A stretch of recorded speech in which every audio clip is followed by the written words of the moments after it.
believe in God. Do you, Your Highness? Oh, no. No, I'm an atheist. I'm an atheist. There is no God. There's proof that God does not exist. Oh, Your Highness. I'm so sorry, but that's very erroneous reasoning. Don't you know that? Oh, well, I don't have time for any other reasoning. But Your Highness, it'd be so much safer just to believe in God in case there was a God. Because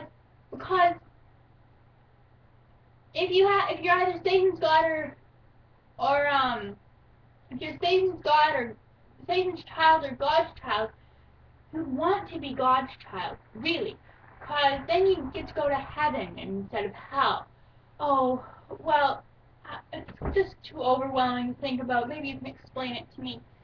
Well, Your Highness, why don't you just start off by being an agnostic instead of an atheist? Because as an agnostic, you'd at least be one step in the right direction. I guess you're right. I can be agnostic. I guess I don't really know. It can't be proved. I don't think it can be proven either way, so I don't know. Oh, good. I'm so glad you've taken one of the first steps from atheism recovery. Well, the cosmological is the cause and effect argument. This is the argument that your house gets clean, right? But for your house to be clean, somebody has to have cleaned it. Maybe you, your husband, maybe your children, or your servants. Oh, my children always, and my servants always clean. I don't have time for a cleaning house. Right.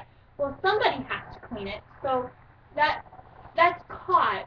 There has to be cause for it to be clean. And you see this beautiful world around us, this beautiful world with the trees and the flowers and the birds and all of it, and all its glory and beauty. Somebody had to have started it and put it into place. And that somebody has to be God. This was Plato and Aristotle's argument for a God and the existence of a God. So I think we can trust them that they truly had good sense about choosing a God.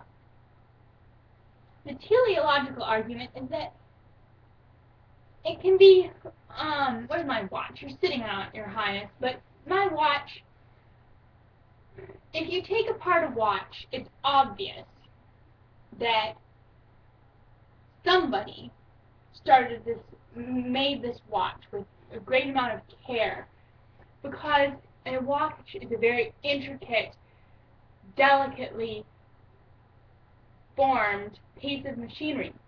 And if something is as small as a watch, we know that somebody made. If we look at the Earth in all its complexity, it can't just. The Earth isn't just a simple smashing together of molecules and atoms that randomly collided to create the universe in life form. Somebody had to have made it, and that person was God. And this simply by looking at the world and its complexity, we know that there's a God, because somebody put this all into being with a purpose, and that was God. And then the ontological is the logical one, and this is saying that the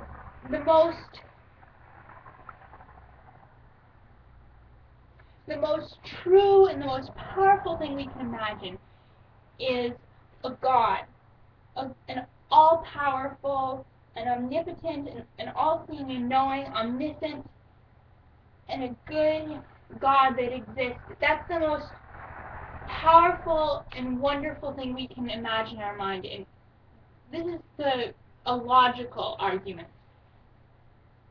And then the mind-body argument is that, oh, well, I remember seeing a watch in a museum. It was very complex. I remember it broke, and it was a disaster for the staff to fix. Yes, I understand, Your Highness. But the mind-body argument is that we have our flesh and our blood and our hair and all that, and we have our minds.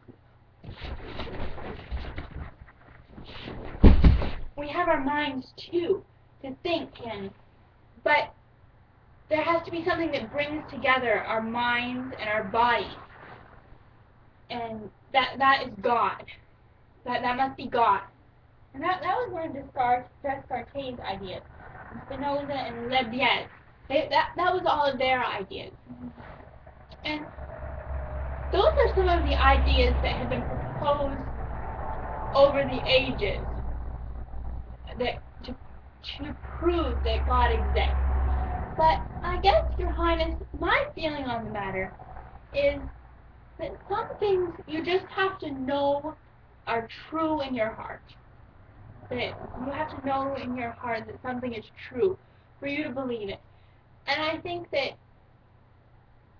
all of those arguments for God, the cosmological, teleological, ontological, and the mind-body arguments, they're all very valid and convincing, but nothing can make us believe in God unless it really truly touches our heart